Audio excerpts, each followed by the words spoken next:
When you know exactly what's coming and you still can't stop it, that's impressive.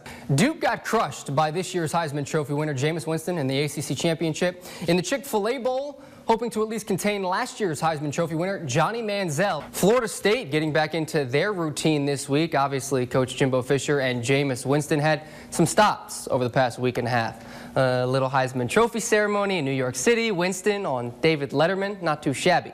But they're back. The team's together, and the focus is on the national championship. Regardless of who you root for, the 78th Iron Bowl will go down as arguably one of the best college football games ever.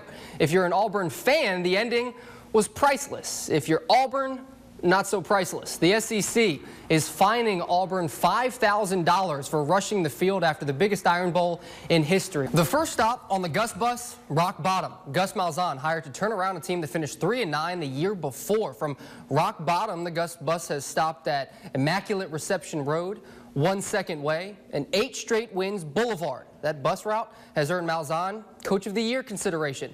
Florida State quarterback Jameis Winston will not face sexual assault charges. State Attorney Willie Meggs said the accuser's memory lapses were problematic and there was not enough evidence to win a conviction. The last time Tennessee beat Alabama, iPhones didn't exist yet. Bob Barker was still hosting The Price is Right, and TJ Yeldon was in 6th grade. October 21st, 2006, Tennessee beat Alabama 16-13. The Tide have taken the last 6 in a row. Tennessee players won't say Crimson Tide or Alabama. They're just referring to the team in Tuscaloosa as the Red Team. Hard work pays, just ask Gus Malzahn. In roughly a year's time, Malzahn earned himself a raise and a contract extension. Auburn locking up Malzahn with a new 6-year, $3.8 million deal. The biggest knock on Auburn quarterback Nick Marshall has been his title, quarterback, a traditional quarterback, which Marshall is not. But nothing about Auburn's 2013 season has been traditional. LSU's Zach Mettenberger and Georgia's Aaron Murray always seem to be connected somehow. Both started their collegiate quarterback careers at Georgia. Both returned for their senior season. Both end their career with a torn ACL. Wednesday, Sports Illustrated reported that Gus Malzahn told friends privately that coaching at Texas is his dream job.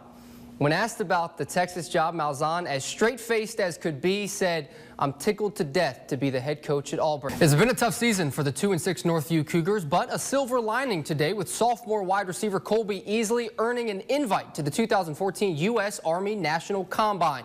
The prestigious combine, held for underclassmen, is meant to showcase the talents of the top high school players of tomorrow.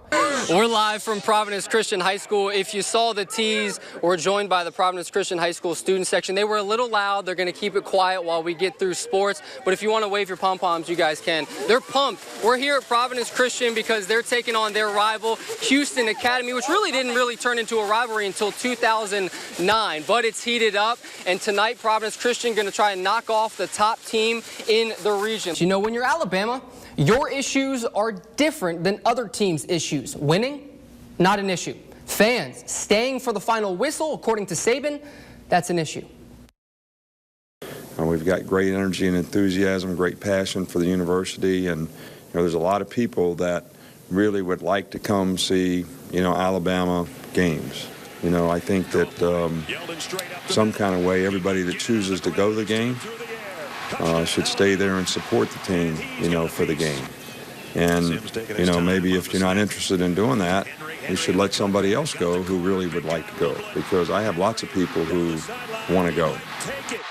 Alrighty then. Well, if people take Saban's advice for this weekend's Tennessee game, they should arrive for kickoff by 2:30 p.m. Central. We'll have that game right here on WTVY. The Alabama High School Athletic Association is looking to move playoff semifinals to neutral sites. Today we learned Troy will not be one of those potential sites. The association is looking at a variety of neutral locations. It's so that no team has a home field or home crowd advantage. There's no guarantee the Athletic Association moves to a neutral site. This Saturday, for the first time in 4 years, legendary Florida State coach Bobby Bowden will return to Doak Campbell Stadium in grand fashion, too. Coach Bowden will throw down Chief Osceola's spear at midfield before kickoff. Actually, Bowden's 83. Might not throw it down, might just plant the famous spear.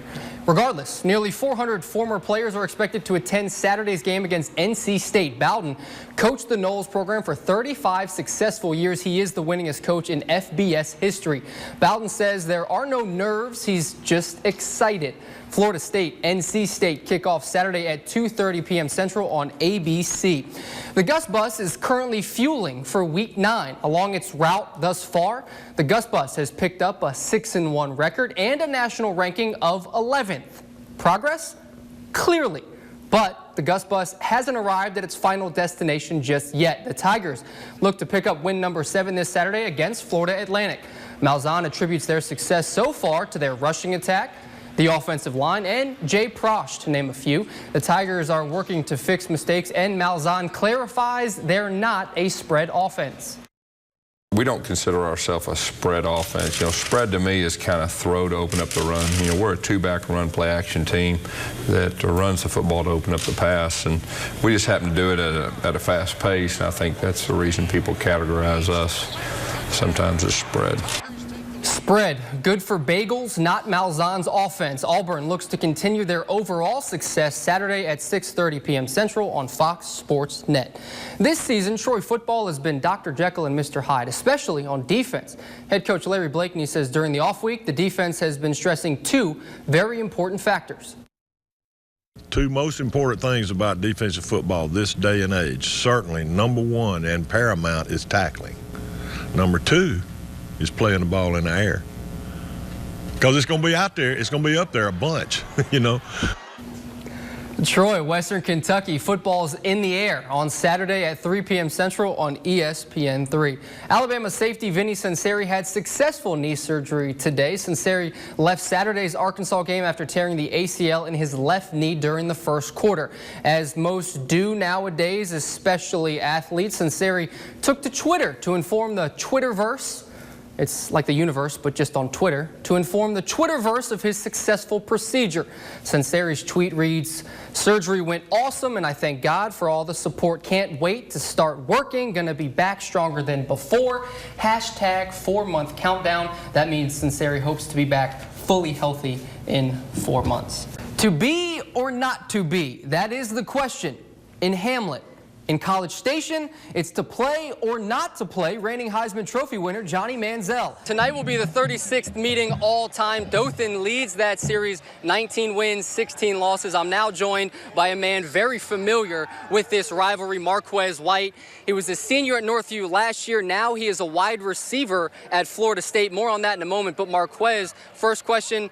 You played in this rivalry, impacted it for so long. What's it like to now stand on the sidelines and be a fan of it? The family tree has really stood out this week at the Future Masters. We talked about the sons of Fred Funk and Chris DeMarco competing. Also competing, the son of Alabama men's golf coach Jay Sewell is at the Future Masters. Good to see you. Day 2 here of SEC Media Days, by far the busiest of all 3 days, and it definitely was a story of Hoover turned Hollywood when it comes to last year's stiff arm statue winner, Johnny Manziel. If you're a Braves fan, listen up. Your boy Freddie Freeman isn't just the topic of debate here in Braves country. He's being talked about nationally. Talk radio, TV, and Twitter are all over the MLB All-Star final vote. It's down to LA Dodger rookie Yasiel Puig or the hug-loving Freddie Freeman. Coming up on WTVY News 4 at 10, we'll have a complete wrap-up of day 1 here in Hoover, including sound from an early Heisman Trophy candidate, South Carolina's Jadeveon Clowney. Behind me is the Heisman Trophy,